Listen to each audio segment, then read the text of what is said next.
한 2년 전에 이 본문 말씀, 똑같은 이 본문 말씀 요한계시록 4장 1절로 4절 가지고 천상의 예배라는 제목으로 설교를 드렸던 것이 기억이 납니다. 그때 드렸던 거와는 조금 다른 각도에서 우리가 오늘 이 본문 말씀을 살펴보려고 하는데요. 한 가지 질문을 드릴게요. 성도 여러분, 여러분 중에 천국에 다녀오신 분 계십니까? 뜬금없이 왜 이런 질문을 드리는지 의아스럽죠. 그렇다면 이런 질문은 어떻겠습니까? 살아생전 천국에 한번 다녀오고 싶은 분 안 계신가요? 만약 기회가 된다면 사도 바울이 삼층천을 방문했던 것처럼 저 역시 천국을 방문하고 싶습니다. 근데 우리는 이미 정기적으로 천국을 방문하고 있다라는 말씀을 드린다면 어떻겠습니까? 목사님, 농담을 해도 어떻게 그런 농담을 하십니까? 죽어서나 갈 수 있는 천국을 살아있는 동안에 그것도 정기적으로 방문한다는 것이 말이 됩니까? 이렇게 생각하실 수 있을 겁니다. 제가 말씀드리려고 하는 것이 황당하게 들릴 수도 있겠습니다마는 우리는 매주일 하늘나라에 올라갑니다. 어떤 근거로 이렇게 말씀드리는 것인가 하면요. 오늘 본문 말씀 요한계시록 4장 1절을 볼까요? 2일 후에 내가 보니 하늘에 열린 문이 있는데 내가 들은 바 처음에 내게 말하던 나팔 소리 같은 그 음성이 이르되 이리로 올라오라. 이후에 마땅히 일어날 일들을 내가 내게 보이리라 하시더라. 이리로 올라오라.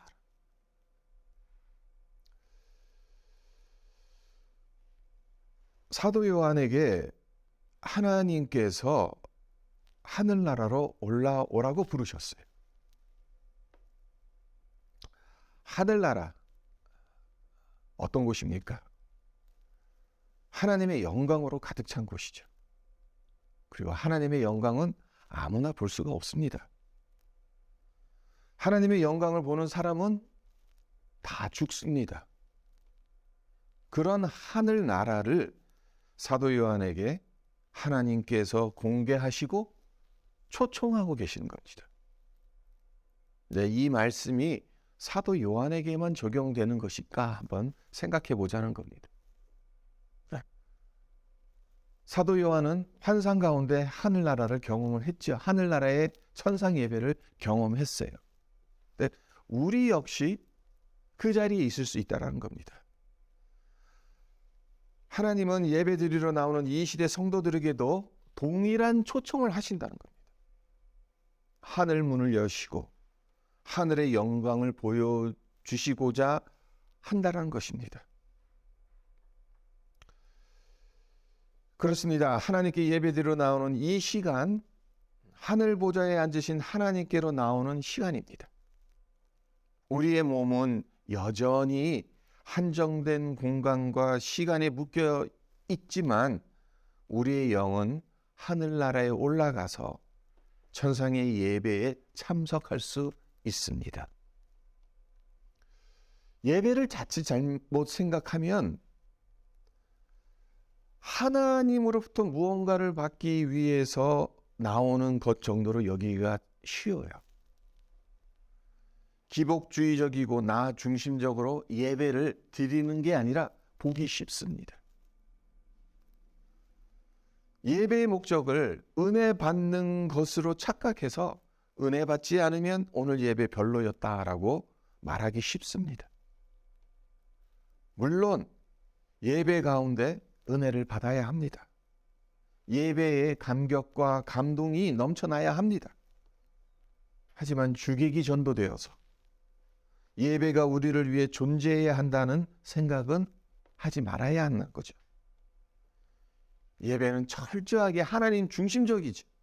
예배는 우리를 위한 것이 아니라 하나님을 위한 겁니다. 근데 많은 사람들이 착각합니다. 예배는 사람들을 위한 것이다. 1차적으로 궁극적으로는 예배는 하나님을 위한 겁니다. 예배를 잘못 드리면 예배가 우상 숭배가 될 수가 있어요. 왜? 나를 위해서 드리는 것이기 때문에. 그러니까 우리가 드리는 예배가 하나님 중심적이라고 자신 있게 말할 수 있는지를 우리는 항상 고민해 볼 필요가 있습니다. 정말 내가 무엇 때문에 이 자리에 나온 것인지, 누구를 위해서 나온 것인지 우리의 마음을 항상 살펴볼 필요가 있습니다. 이런 마음으로 매주일 예배의 자리로 나온다면 하나님께서 우리를 만나 주십니다. 우리에게 은혜를 베풀어 주실 거예요. 3년 넘게 코비드19로 말미암아 우리 모두 온라인 예배를 드리지 않았습니까? 그러다가 현장 예배로 복귀한 지 오늘로 5주째가 되죠.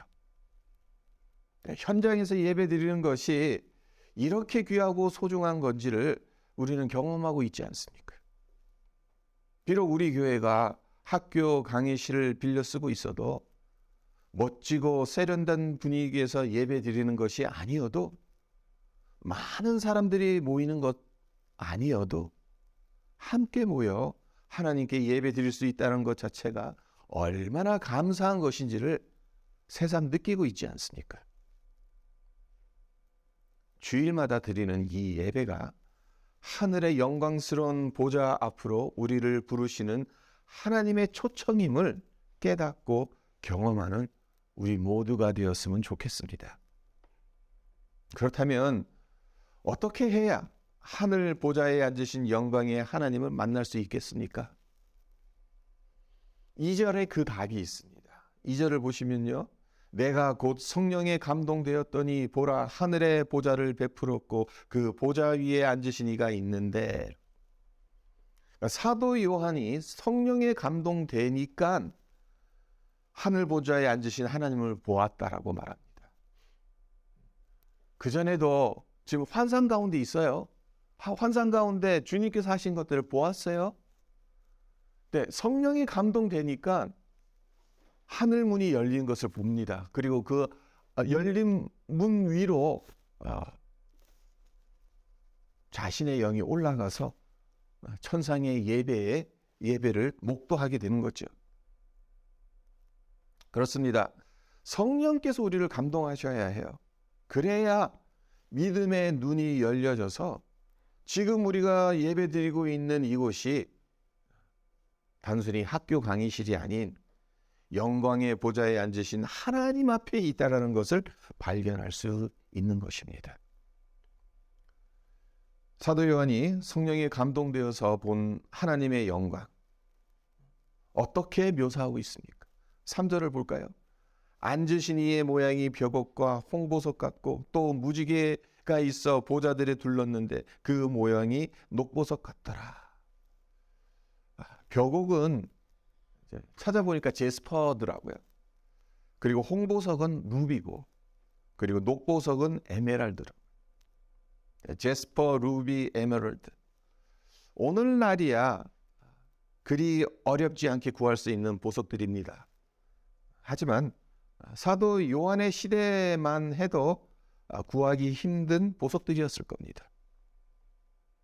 하나님의 아름다움과 그분에게서 발산되는 찬란함을 표현하는데 이 보석들보다 더 아름답고 찬란한 보석들을 찾지 못했기 때문에 사도 요한이 이런 식으로 묘사하고 있는 것이겠죠.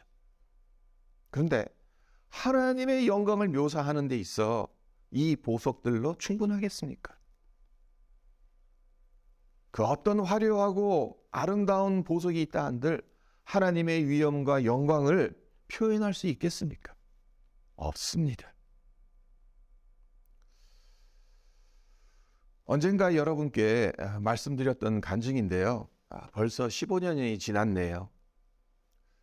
제가 심장 수술을 받기 전 제 몸은 극도로 허약해진 상태였습니다. 걸어다니는 시체나 다름없었어요. 얼굴은 백지장처럼 창백했고 눈동자는 풀려져서 초점을 맞추질 못했습니다. 그런 상태에서 여러 검사를 받아야 했는데 검사 받는 것도 너무너무 힘들더라고요. 오죽했으면 수술 받기 전에 검사 받다 죽을 수도 있겠다는 생각까지 했겠습니까? 많은 검사들이 저를 힘들게 했습니다마는 그 중에서도 저를 가장 고통스럽게 한 검사가 있었어요. 경식도 심장 초음파라는 검사입니다. 그러니까 일반적인 초음파 검사는 그 스캐닝 스크롤로 이 가슴 부위를 문지르면서 그 심장 상태를 스캐닝 하잖아요. 근데 이 경식도 심장 초음파는요, 이 구강 안으로 마치 위내시경처럼 이 튜브로 연결해서 집어넣습니다. 근데 위내시경 검사는 수면으로 할 수 있잖아요. 잠든 상태에서 위내시경 검사하면 이 고통을 느끼지 못하죠. 네, 지금은 어떤지 모르겠지만 제가 수술 받았던 그 15년 전만 해도 이 맨정신에 이 검사를 받아야 돼요. 근데 문제는 이 튜브의 두께가 위내시경 그 튜브보다 훨씬 더 두꺼워요. 그러니까 입안에 들어가는 것 자체가 너무너무 힘들어요. 그러니까 그 거북함의 고통이 상상을 초월합니다. 물에 빠져 죽기 직전 경험하는 고통이 이런 고통은 아닐까 싶을 정도의 고통입니다. 왜 하필 익사할 때의 고통 같다라는 말씀을 드리냐 하면요, 목구멍으로 물이 밀려 들어와서 숨을 쉬지 못하는 것과 비슷한 느낌이 들기 때문에 그렇습니다. 그런데 신기한 것은 호흡 곤란으로 정신이 몽롱해져가는 그 순간에 어린 양 예수님이 저를 말없이 보고 계신다는 느낌이 들었다는 겁니다. 튜브가 목구멍을 타고 넘어가야 순조롭게 검사를 마칠 수 있기 때문에 난 지금 질식할 것만 같은 고통을 참으면서 의사의 지시에 따라 온몸에 힘을 빼고 있는데, 그 순간 그런 생각이 갑자기 드는 거예요. 예수님은 어떠하셨을까? 도살장에 끌려가는 어린 양처럼 내 죄와 허물을 대신 지시기 위해서 아무런 저항 없이 십자가에 못 박히셔서 모든 고통을 감내하시지 않았는가. 이 생각이 제 가슴 안으로 비집고 들어오더라고요. 그리고 그 고통이, 예수님께서 십자가에 달리신 그 고통이 제 안으로 전달되어 오는 겁니다. 놀라운 것은 제 의지로 온몸에 힘을 빼려고 했을 땐 몸에 힘이 더 들어가는 거예요. 그래서 튜브가 목구멍으로 안 넘어가는 거예요. 그로 말미암아 고통의 강도가 더 세지는 거예요. 그런데 어린 양 예수님이 저를 계속 쳐다보고 있다는 느낌이 들었던 그 순간부터는 몸의 힘이 저절로 빠지는 겁니다. 그래서 튜브가 목구멍으로 그냥 자연스럽게 넘어가는 거예요. 그렇게 극심했던 고통이 사라지는 겁니다. 그리고 제 입에서 주님 감사합니다, 주님 사랑합니다, 이라는 고백이 흘러나오던 거예요.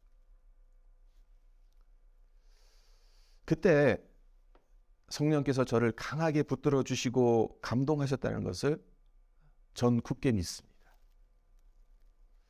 검사 받는 도중 야기된 극심한 고통에 힘들어하고 있는 제게 그 고통과는 비교되지 않는 큰 고통을 주님께서 저의 죄와 허물을 대신 지시기 위해 십자가에서 당하셨던 것을 성령께서 떠올리게 해주셨다는 것을 믿습니다. 그러니까 15년 전의 사건인데도 지금도 아주 뚜렷하게 제 기억 속에 남아 있습니다. 제가 이 간증을 드리는 이유가 무엇이겠습니까? 성령의 감동이 있어야 한다는 겁니다. 성령의 감동이 있어야 이 예배가 하늘나라 보좌에 앉으신 하나님을 만나고 하늘나라를 체험하는 시간임을 깨달을 수 있다는 겁니다. 사실 아무리 생각해봐도 우리가 사도 요한처럼 하늘에 들려 올려져서 영광스러운 보좌에 앉으신 하나님을 아련하고 그분을 찬양할 수 있다라는 이 말씀, 상식적으로는 이해가 되지 않습니다. 하지만 하나님께서 우리의 예배를 그렇게 여겨주신다는 것을 믿어야 합니다. 바라기는 지금 드리고 있는 이 예배가 하늘에 계신 하나님을 만나는 복된 예배가 될 수 있도록 성령께서 우리의 마음을 감동해 주시기를, 우리가 예배 가운데서도 계속 성령과 교제하면서 기도하면서 우리의 영이 하나님 만날 수 있는 그러한 자리가 될 수 있도록 기도해야 한다는 겁니다.